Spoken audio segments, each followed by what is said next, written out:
welcome. I'm Shivani Singh. For decades, the geography of West Asia was taught through a very narrow lens. It was a region of endless conflict, religious binaries, and a place where India had to walk on eggshells. You either stood with the Arab world for oil or you stood with Israel for defense. You couldn't do both. At the least, that's what the experts told us. But let's look at the map today. The eggshells have been swept away, and West Asia and its adjoining strategic theaters are witnessing a gradual reordering of security alignments. This transformation is not being announced through formal treaties or grand summits, nor is it framed in ideological declarations. Instead, it is unfolding through carefully calibrated defense engagements and strategic signaling among key regional and extra-regional players. While the world is distracted by the headlines of war, a quiet revolution is taking place. A new power axis is actually emerging, one that links New Delhi, Abu Dhabi, and Jerusalem. It is a partnership that is pragmatic, secular, and frankly quite revolutionary. Some call it the new Quad of the Middle East. Others see it as a shield. But more importantly, it is emerging as a formidable counterweight to a self-styled Islamic NATO, a radicalized axis led by Turkey, Qatar, and Pakistan. Now, this realignment is taking place against a backdrop of changing global power dynamics, with the United States under US President Donald Trump adopting a more inward-looking posture and treating alliances as transactional arrangements. Long-held assumptions about external security guarantees in West Asia are being reassessed. As Washington focuses increasingly on tariffs, on border control, and hemispheric priorities, regional actors are adjusting to a world in which they should have greater and shoulder a greater responsibility for their own security. So we explain how the India-UAE-Israel bloc is rewriting the rules of the game. To understand why this new trilateral matters, we first need to look at what it is up against. For the last few years, a trio has been trying to hijack the narrative of the Islamic world. We are talking about Turkey, Qatar, and Pakistan. Driven by President Erdogan's neo-Ottoman ambitions, this axis has positioned itself as the true champion of the Ummah. But here's the reality.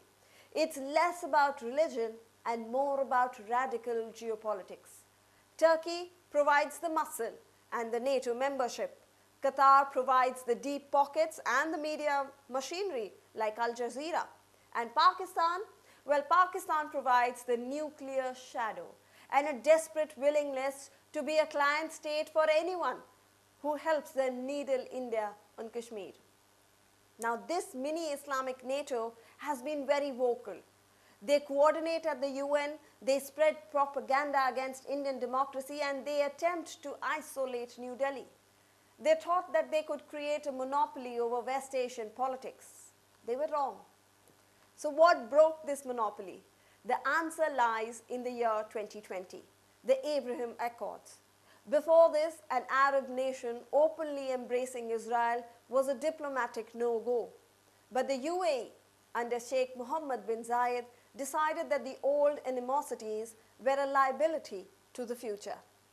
The Accords didn't just normalize ties between Israel and the UAE, they shattered the glass ceiling for India as well. And suddenly, New Delhi didn't have to hide its friendship with Tel Aviv to keep Abu Dhabi happy. The normalization of Israel in the Arab heartland allowed India to bring its two closest regional partners into the same room. Now it turned a diplomatic tightrope into a three-way highway of cooperation. It was the moment that the Islamic NATO lost its leverage. For a long time, India's policy was de-hyphenation. We dealt with Israel separately and the Arabs separately. It was a defensive posture. But under the current leadership, New Delhi has moved from being a spectator to a stakeholder. We've realized that if we don't shape the architecture of West Asia, Pakistan and Turkey will shape it against us. India's Link West policy has evolved. The UAE is now India's third largest trading partner. Israel is our go-to for cutting-edge defense. By fusing these two together, India has created a strategic depth that it never had before. So when Pakistan goes to the OIC to complain about India, they now find a UAE that is more interested in Indian investments than Pakistani rhetoric. That is the definition of a strategic pivot. And this isn't just a talk shop, it has a name, I2U2. India, Israel, the US and the UAE. Think of this as the geo-economic engine of the trilateral. While the Turkey-Pakistan axis focuses on ideological warfare, the I2U2 focuses on what actually matters: food, water, energy and space. Take food security for example. The UAE is investing $2 billion to develop food parks in India. These parks will use Israeli climate tech and water conservation methods to grow crops that will then be exported to the Gulf. It's a win-win-win. India gets infrastructure, Israel gets a market for its tech, and the UAE gets a stable food supply. This is how you build a bloc, not with speeches, but with supply chains. One of the most striking signals of this shift came earlier this week when UAE President Sheikh Mohammed bin Zayed Al Nahyan made a brief but highly consequential visit to New Delhi. The trip lasted just 3 hours, during which Sheikh Mohammed bin Zayed met Prime Minister Narendra Modi, held discussions on bilateral and regional issues, and even signed defense-related understanding, and then departed the same day. This marked Sheikh Mohammed bin Zayed's 5th visit to India in the past decade. Central to the visit was the signing of a letter of intent, which observers actually believe that goes well beyond symbolism. So now let's talk about the part that makes the Islamic NATO truly nervous: defense. The security interests of India, the UAE and Israel are all aligning like never before. All three are wary of radicalism. All three are concerned about drone warfare and maritime security. We are seeing a silent but steady increase in intelligence sharing as well. Indian Air Force jets are training in the UAE. Israeli defense firms are looking at India as a hub for co-production to supply the Middle East. This is a message to the Pakistan-Turkey axis. If you coordinate your hostility, we will coordinate our stability. The India-UAE-Israel bloc is creating a security architecture that doesn't rely on Western intervention, but on regional resilience. Then finally, there is the battle of ideas. The Turkey-Pakistan-Qatar axis relies on a brand of political Islam that is often regressive and confrontational. They use media narratives to project India as an enemy of Islam. The India-UAE-Israel bloc destroys this narrative.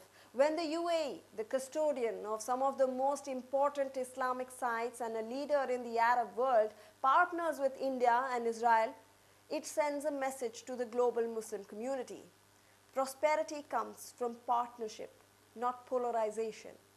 The UAE's move towards a moderate, forward-looking society is the ultimate antidote to the radicalism that is being exported by Erdogan or the military establishment in Rawalpindi. The bottom line is this: the world is moving away from old alliances based on religion and moving towards new ones based on reality. The India-UAE-Israel trilateral is a quiet emergence, but its impact is loud. It has neutralized the threat of a coordinated Islamic NATO, secured India's energy and food interests, and placed New Delhi at the center of the new Middle East. The sands of West Asia are shifting, and for once India is the one holding the compass. Thanks for watching. For more such videos, subscribe to the Newsx YouTube channel, hit the bell icon.